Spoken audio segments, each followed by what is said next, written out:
Hi అండి, నమస్తే. నేను Malleswari. Welcome back to Malleswari kitchen. ఈరోజు వీడియోలో పప్పు నానబెట్టడం, రుబ్బటం ఇవేవి లేకుండా ఇన్స్టెంట్గా వడలు చేసి చూపిస్తానండి. మనకు అప్పటికప్పుడు ఏదన్నా తినాలనిపించినా, లేదంటే ఇంటికి ఎవరైనా గెస్ట్లు వచ్చినా 10 నిమిషాల్లో ఈ వడలు అనేది చేసుకోవచ్చు. టేస్ట్ అయితే మాత్రం చాలా బాగుంటాయండి.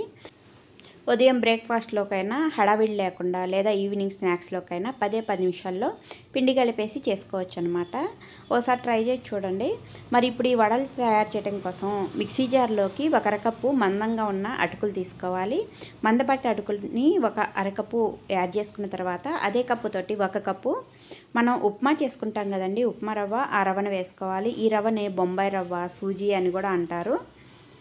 అదే కప్పుతోటి 1 కప్పు ఉప్మా రవ్వను కూడా యాడ్ చేసుకున్న తర్వాత వీటి రెండింటిని కూడా మెత్తగా మిక్సీ పట్టుకోవాలి. రవ్వ వేసుకున్నాం కాబట్టి మరి మెత్తగా అయితే రాదండి, కొద్దిగా బరకగా వచ్చింది. ఇలా మిక్సీ పట్టుకున్న మిశ్రమాన్ని ఒక మిక్సింగ్ బౌల్లో తీసుకోవాలి. అటుకులు, రవ్వ ఏ కప్పుతో అయితే తీసుకున్నామో అదే కప్పుతోటి 1 కప్పు పెరుగుని తీసుకోవాలి. పుల్లటి పెరుగు అయితే వడల టేస్ట్ అనేది బాగుండిద్దండి. ఇలా 1 కప్పు పెరుగును వేసుకొని ఇంక వాటర్ ఏమి యాడ్ చేయకుండా ఫస్ట్ వీటన్నిటిని బాగా కలుపుకోవాలి. ఈ పిండి కొంచెం గట్టిగానే ఉండిద్దండి. చూడండి, ఈ విధంగా బాగా కలిపేసి ఇప్పుడు మూత పెట్టేసి ఒక 5 నిమిషాల పాటు ఈ రవ్వని నాననిద్దాం. ఇలా 5 నిమిషాల పాటు నానిన తర్వాత ఇప్పుడు ఇందులోకి నేను ముందే 2 మీడియం సైజు బంగాళదుంపల్ని ఉడికించి పెట్టానండి. ఆలుగడ్డల్ని పైన పొట్టు తీసేసుకొని మెత్తగా చేసుకొని ఇందులోకి తీసుకోవాలి.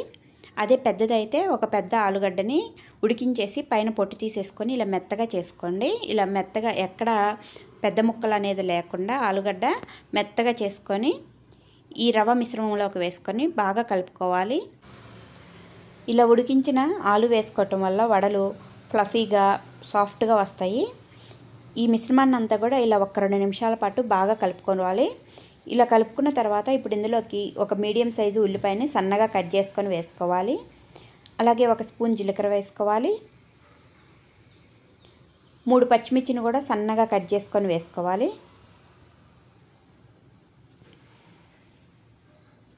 ఓ రెమ్మ కరివేపాకు, అలాగే చిన్న ఇంచు అల్లం ముక్కను కూడా సన్నగా తరిగి వేసుకోవాలి. కొద్దిగా కొత్తిమీర కూడా కట్ చేసుకొని వేసుకోవాలి.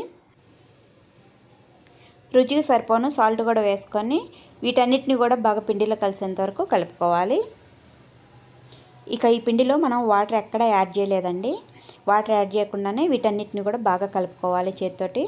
ఇలా కలుపుకొని పెట్టుకున్న తర్వాత ఇప్పుడు ఇందులోకి ఒక 1/2 టీ స్పూను వంట సోడా వేసుకోవాలి. ఇప్పుడు వడలు వేసుకోవడానికే పిండి అనువుగా ఉండేటట్టు కొద్దిగా వాటర్ని చూసుకొని పోసుకొని కలుపుకోవాలి. ఒకేసారి ఎక్కువ పోసామంటే వడ షేప్ అనేది సరిగా రాకుండా ఆయిల్ ఎక్కువ పీల్చేస్తాయి. చూసుకొని పోసుకోండి. నేనైతే ఒక 1/2 కప్పు వరకు వాటర్ కొద్దిగా యాడ్ చేసుకుంటూ పిండిని అయితే కలుపుకొని పెట్టుకున్నానండి.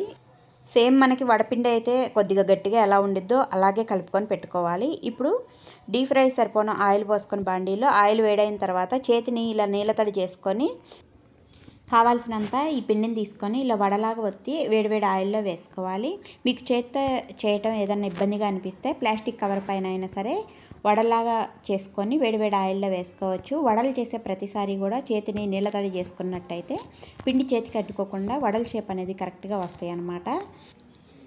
వడలు వేసుకున్న తర్వాత వెంటనే గరిటె పెట్టి కదిలీకుండా 1 నిమిషం పాటు ఫ్రై అయిన తర్వాత ఇప్పుడు 2 వైపులా తిప్పుకుంటూ వడలు 2 వైపులా కూడా మంచి కలర్ వచ్చేంత వరకు ఫ్రై చేసుకోవాలి.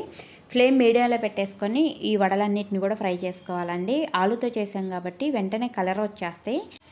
ఫ్లేమ్ మీడియంలో పెట్టి ఫ్రై చేసామంటే లోన వరకు కూడా చక్కగా ఫ్రై అయ్యి పైన క్రిస్పీగా లోపల సాఫ్ట్గా వస్తాయి వడలు అనేది. అంతేనండి, ఇలా మంచి కలర్ వచ్చేంత వరకు ఫ్రై చేసుకొని తీసేసుకున్నామంటే ఇన్స్టెంట్గా వడలు రెడీ. మనం ఆలుతో చేసాం కాబట్టి చట్నీతో పని లేకుండా ఒట్టివే తినేయచ్చు. చాలా టేస్టీగా ఉంటాయి. పిల్లలకైతే కొద్దిగా టమాటా కెచప్ వేసి ఇవ్వండి, ఇష్టంగా తింటారు.